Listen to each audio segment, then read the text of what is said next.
दोस्तों, छोटी छोटी 5 कहानियां लेकर के आया हूं, जिसे हम लघु कथा भी कहते हैं। सर में भयंकर दर्द था, सो अपने परिचित केमिस्ट की दुकान में सरदर्द की गोली लेने रुका। दुकान पर नौकर था, उसने मुझे गोली का पत्ता दिया। तो उससे मैंने पूछा, साहब कहाँ गए हैं? तो उसने कहा, साहब के सर में दर्द था, सो सामने वाली दुकान में कॉफी पीने गए, अभी आते होंगे। मैं अपने हाथ में लिए उस दवाई के पत्ते को देखने लगा। एक दूसरी लघु कथा।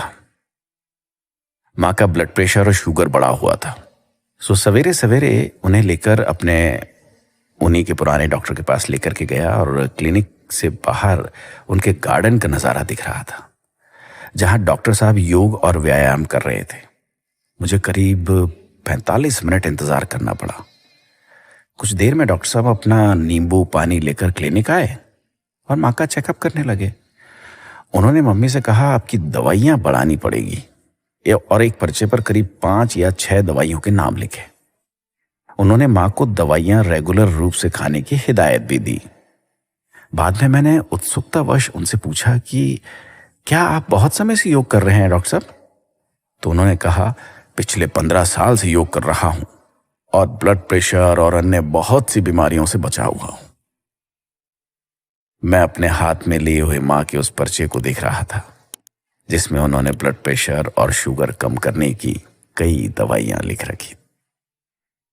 ऐसी ही एक और कहानी दोस्तों। अपनी बीवी के साथ ब्यूटी पार्लर गया। मेरी बीवी को हेयर ट्रीटमेंट कराना था, क्योंकि उनके बाल काफी खराब हो चले थे। रिसेप्शन में बैठी लड़की ने उन्हें कई तरह के पैकेज बताए और उनके फायदे भी। पैकेज 1200 से लेकर 3000 तक के थे। कुछ डिस्काउंट के बाद मेरी बीवी को उन्होंने 3000 रुपए वाला पैकेज 2400 में कर दिया। हेयर ट्रीटमेंट के समय जब उनका ट्रीटमेंट करने वाली लड़की के बालों से अजीब सी खुशबू आ रही थी, तो मैंने उससे पूछ लिया, आपने क्या लगा रखा है? कुछ अजीब सी खुशबू आ रही है। तो उसने कहा कि उसने सर में तेल में मेथी और कपूर मिलाकर रखा है, इससे बाल सॉफ्ट हो जाते हैं और जल्दी बढ़ते हैं।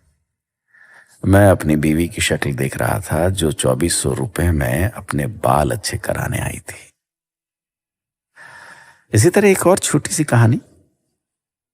मेरी रईस कजीन, जिसका बड़ा डेयरी फार्म है, उसके फार्म पर जाना हुआ मेरा।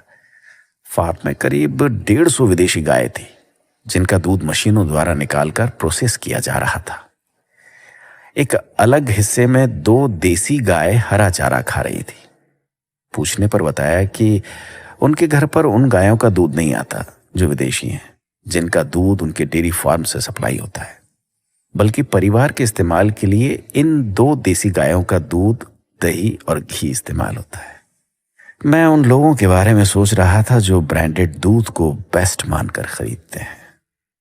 दोस्तों, ऐसी एक और छोटी सी कहानी। एक प्रसिद्ध रेस्तरां जो कि अपनी विशिष्ट थाली और शुद्ध खाने के लिए प्रसिद्ध है।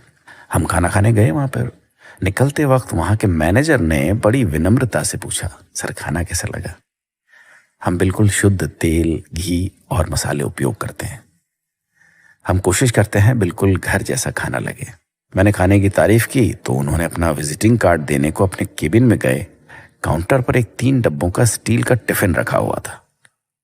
एक वेटर ने दूसरे से कहा, सुनील सर का खाना अंदर केबिन में रख दे, बाद में खाएंगे।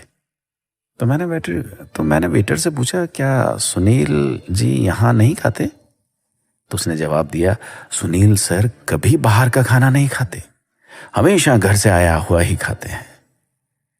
मैं अपने हाथ में 1670 रुपए के बिल को देख रहा था। दोस्तों, हम जिसे सही जीवन शैली समझते हैं, वो हमें भ्रमित करने का जरिया मात्र है। हम कंपनियों के एटीएम मात्र हैं, जिसमें से कुशल मार्केटिंग वाले लोग मोटा पैसा निकाल लेते हैं। अक्सर जिन चीजों को हमें बेचा जाता है, उन्हें बेचने वाले खुद इस्तेमाल नहीं करते। अपना ख्याल रखिएगा।